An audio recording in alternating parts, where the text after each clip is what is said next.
Mettez pause, cherchez vous-même la solution avant de regarder la correction. Bonne vidéo. Pour l'exercice 176, on nous dit observation graphique. Soit f une fonction admettant la représentation graphique ci-contre. Choisir la ou les bonnes réponses. Donc, on va s'aider de ce graphique. Donc, on commence par la première question. On nous dit, on peut conjecturer que petit a, la limite de f de x, lorsque x tend vers plus infini, est égal à plus infini. Donc, il faut bien comprendre ce que ça veut dire, que la limite de f, c'est plus infini lorsque x tend vers plus infini. Donc, x tend vers plus infini, ça veut dire que nous nous déplaçons de gauche vers la droite sur l'axe des abscisses. Bien savoir que le plus infini est de ce côté et que le moins infini, il est du côté gauche. Donc, se déplacer vers plus infini, x qui tend vers plus infini, c'est se déplacer dans ce sens. Et maintenant, on nous dit, lorsque x prend ses valeurs dans ce sens, f de x, lui, se déplace vers plus infini. Donc, le plus l'infini de l'axe des ordonnées, il est de ce côté. Et le moins infini de l'axe des ordonnées, il est de ce côté. L'axe des ordonnées, bien évidemment, où se trouveront les valeurs de f de x. Donc, se déplacer vers plus infini pour x, ça donne ça. Et se déplacer vers plus infini pour f de x, ça donne ce déplacement. Et donc, ce qu'on doit observer, c'est lorsque je me déplace, lorsque le x se déplace dans ce sens, est-ce que les f de x se déplacent dans ce sens? On n'a qu'à déplacer des x, c'est-à-dire prendre plusieurs x, x1, x2, x3, et voir les f de x ici d'eux. Donc, ici, on va mettre le f de x, ici le x2. Voilà, si on prend x1, x2, x3, on voit que leurs f de x sont concentrés ici. Ils ne se déplacent clairement pas dans ce sens. Donc, cette limite vers plus infini n'est tout simplement pas possible, car plus x devient grand, f de ce x ne devient pas de plus en plus grand. La réponse A est alors une mauvaise réponse. Et pour la B, la question est similaire à la A. Lorsque x tend vers plus infini, les f de x ne sont pas non plus en train d'aller dans ce sens. Donc la réponse B est une mauvaise réponse. Maintenant, lorsque les x deviennent de plus en plus grands, on voit que comme la courbe se rapproche de l'axe des abscisses, les f de x ici sont clairement en train de se rapprocher de 0. Donc, on peut dire que la limite, on conjecture qu'elle vaut 0. Donc, la réponse C est une bonne réponse. Et pour le D, comme les f de x se rapprochent de 0, ils ne se rapprochent pas de 1.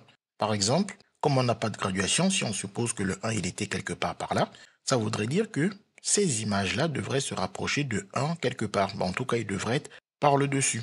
Donc, on ne peut même pas savoir si ça se rapproche de 1, puisque déjà on n'a même pas de gradation pour voir le 1 et voir que ces images se rapprochent de 1. Et comme les images sont beaucoup plus en dessous de l'axe des abscisses, donc c'est même pas envisageable qu'elles puissent se rapprocher de 1 qui est complètement au-dessus de l'axe des abscisses.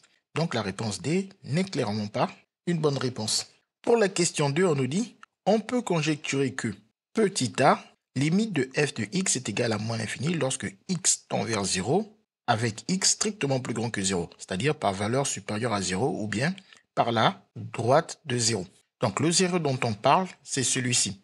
Et se rapprocher de 0 par la droite de 0, par des valeurs supérieures à 0, c'est se rapprocher de 0 de cette manière. Et donc la question c'est, lorsque x se rapproche de 0 dans ce sens, que deviennent les f de x? On peut voir que plus on est proche de 0, plus la courbe est en train de se relever et se rapprocher de la forme d'une droite qui est verticale. Ce qui veut donc dire que plus on est proche de 0, plus les images vont rapidement devenir grandes et on voit clairement que les images vont plutôt dans ce sens. Et donc on peut conjecturer que se rapprocher de 0 par la droite de 0 nous donne une limite qui correspond à plus l'infini.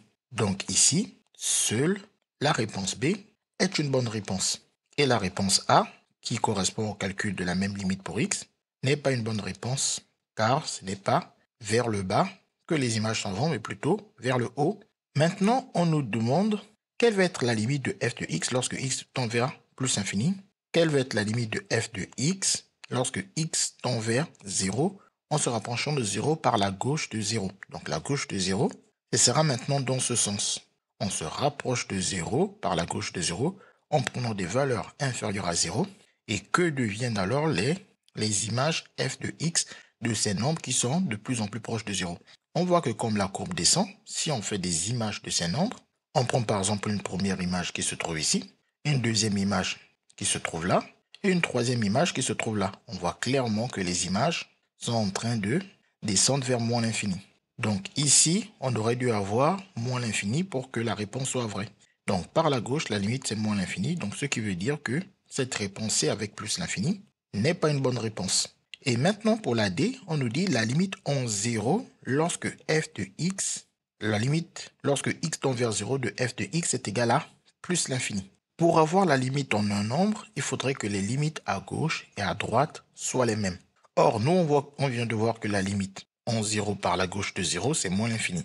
Et que la limite en 0 par la droite de 0, c'est plus l'infini. Les limites à gauche et à droite ne sont donc pas les mêmes. On ne peut donc pas parler de limite en 0.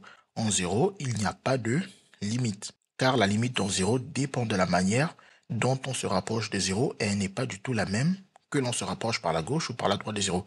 Donc on peut conclure que la réponse D n'est pas une bonne réponse.